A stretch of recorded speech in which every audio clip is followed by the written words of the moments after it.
ہمارے بر صغیر میں انسانوں کو خدا بنا دیا ہے لوگوں نے، تو جس نے ان کو پیدا کیا اس کو چھوڑ کر ان پر توکل کیے بیٹھے ہیں جن کو زندگی بھی اللہ نے دی اور پیدا بھی اللہ نے کیا اور موت بھی اللہ نے دی اور موت کے بعد اٹھانے والا بھی ان کو اللہ ہے، تو اس سے کیوں نہ مانگیں؟ تو اس لیے آپ نے فرمایا کہ یہ سب سے اعلیٰ دو چیزیں ہیں جو اللہ نے انسان کو عطا فرمائی ہیں، اللہ پر توکل و توکل علی الحی الذی لا یموت۔ کیا آیت ہے؟ اس پر توکل کر جو ہمیشہ زندہ ہے اور موت سے پاک ہے، سب کی نفی کر، چونکہ باقی سب پر تو موت ہے۔ وتوکل علی الحی، توکل علی اللہ نہیں کہا، وتوکل علی الحی، زندہ پہ توکل کر۔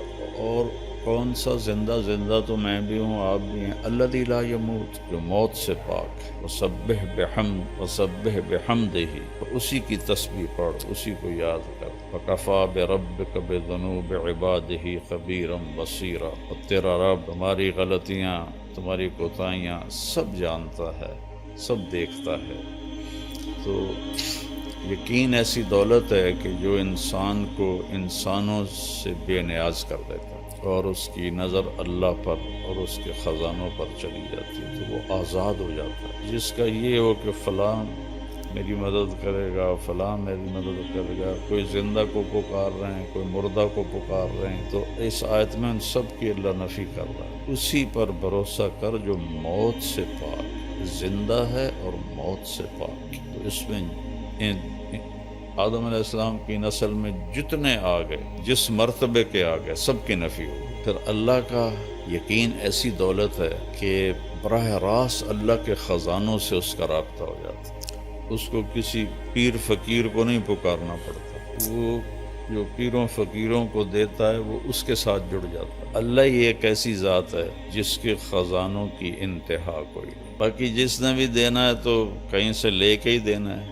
اللہ وہ ہے جس کو دینے کے لیے کہیں سے لینا نہیں پڑتا اور کرنے کے لیے کچھ کرنا نہیں پڑتا، اور پھر وہ ہر وقت حاضر ہے۔ اقرب الیہ من حبل الورید، تیری یہ جو رگ ہے اس کو حبل الورید کہتے ہیں، شہرک، جس کے کٹنے سے موت واقع ہو جاتی ہے۔ اللہ تعالیٰ فرما رہے ہیں یہ دیکھ رہے ہو یہ تمہاری رگ کتنی قریب ہے، میں اس سے بھی زیادہ تمہارے قریب ہوں۔ اردو میں پکارو، ہندی میں 6010 زبانیں، 6010 زبانیں اس وقت بولی جا رہی، میں نے پڑھا تھا 6010 زبانیں بولی جا رہی، اور ہر زبان کے حروف، الفاظ الگ الگ، تو اللہ سب کی سنتا ہے، سب کی سمجھتا ہے۔ 7 ارب انسان ہیں یا 8 ارب، سارے اکٹھے مل کے بھی اللہ کو پکاریں اور مانگیں تو لا یشغلہ سمع عن سمع ولا یلہیہ قول عن قول،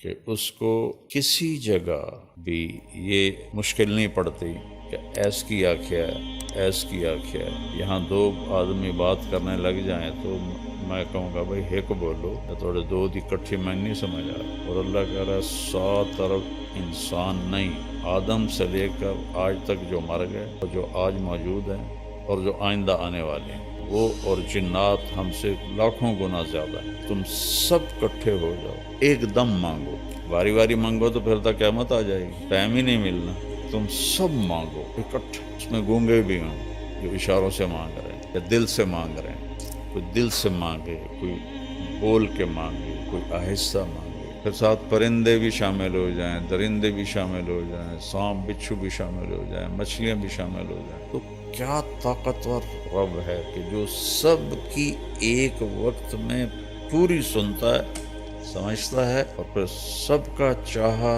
ان کو دے دے تو اس کے خزانوں میں ایک قطرے کے برابر کمی نہیں آتی۔ یقین بہت بڑی دولت۔ ہمارے بر صغیر میں انسانوں کو خدا بنا دیا ہے لوگوں نے، تو جس نے ان کو پیدا کیا اس کو چھوڑ کر ان پر توکل کیے بیٹھے ہیں جن کو زندگی بھی اللہ نے دی اور پیدا بھی اللہ نے کیا اور موت بھی اللہ نے دی اور موت کے بعد اٹھانے والا بھی ان کو اللہ ہے، تو اس سے کیوں نہ مانگیں؟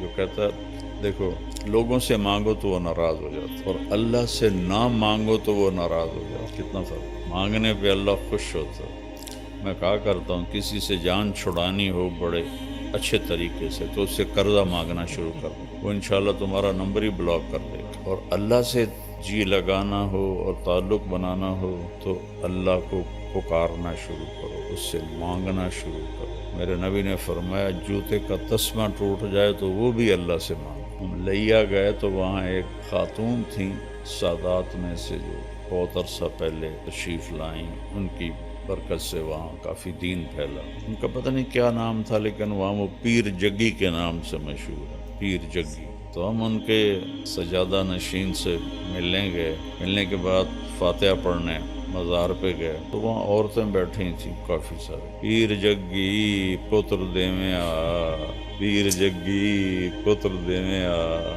یہ اب ہمارے ساتھ ہے نا کھبیاں والا، وہاں ایک ہوتا تھا اللہ بخش، ہماری برادری کا تھا، رشتہ دار نہیں تھا۔ تو میں تو لمبے سے آ رہا تھا تو میں نے دیکھا وہ اپنے باغ میں درخت کے نیچے، آم کے درخت کے نیچے بیٹھا تھا۔ میں نے گاڑی روک لی، میں جا کے ملا، بڑا خوش ہویا۔ طارق میاں بندہ تو بڑا چنگا ہے پر تو وہابی ہو گیا۔ میں کہ میں تو نہیں وہابی ہویا، تینوں کیا آکھیا؟ میں کہ وہابی کون ہوندے کہ جڑے پیراں نو نہ منن؟ میں تو آپ مرید ہاں قادریہ سلسلے چ، پیراں نو منے نہ، پر میں نا پیر پتر نہیں دیندے، پتر اللہ دیندا۔ ایہ تا گل ہوئی، پیر بھی پتر دیندے، انہاں دا کوٹا ہوندا اللہ کول، اس کوٹے چوں لے کے تے او دیندے۔ اتنی اللہ سے نا آشنائی ہے، اتنی اللہ سے بیگانگی ہے، نہ قرآن پڑھتے ہیں نہ نبی کی زندگی پڑھتے ہیں۔ یہ اولیاء کرام کی کتابیں لکھی ہوئی ہیں جن کی کوئی سند کوئی نہیں، جن کی کوئی ثبوت کوئی نہیں، ان کی جھوٹی سچی کرامتیں، اسی پر ہی سارا کچھ ہوا۔ خواجہ صاحب بتا رہے تھے کہ ایک جگہ جمعہ پڑھنے گئے تو خطیب صاحب مسجد بھری ہوئی تقریر کر رہے تھے کہ ایک شیخ عبدالقادر جیلانی رحمۃ اللہ تعالی علیہ کا مریدنی کا بیٹا فوت ہو گیا۔ تو وہ آئی کہ حضرت میرا تا بیٹا فوت ہو کے میں تو واپس لے دے۔ انہوں نے فرمایا بی بی جڑا مر جاوے وہ واپس نہیں ہوں۔ لیکن نہیں تسی کر سکتے ہو، میں نے واپس لیا دو میرا بیٹا۔ پیر شیخ عبدالقادر جیلانی رحمۃ اللہ علیہ نے نظر دوڑائی تو اسرائیل چوتھے آسمان پہ پہنچ گیا تھا، پیچھے سے وہ پہنچے گا، اسرائیل میرے مرید دی روح واپس کر۔ کیا جڑا گتھلا ہے نا ایسے ڈھیر ساریاں روحاں قبضے ہیں، مینوں کیا پتہ کیڑا تھوڑا مرید ہے۔